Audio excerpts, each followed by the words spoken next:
Board এক্সামের পর থেকেই শুয়ে বসে শরীরে এমন জং ধরিয়েছি যে এভাবে বেশি দিন চলতে থাকলে শরীরটা জং ধরালো হতে আর কিছুদিনের বেশি সময় নিত না। অনেক কষ্টে শরীরটাকে বিছানা থেকে তুলে গেছিলাম নবাবের শহর মুর্শিদাবাদ। প্রথমেই যেখানে গেছিলাম সেটা ছিল কাঠগোলা। আসলে এখানে এসেছিলাম আমি অনেক ছোটতে, যখন আমি এসব বুঝতামও না।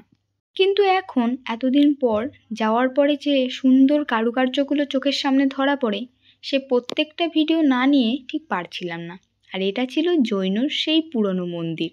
এই গোলাপের বাগানটা সত্যি বলতে শীতের সময় গেলে অনেক বেশি সুন্দর হতো, কিন্তু কি করা যায়, গরমেই গিয়েছি।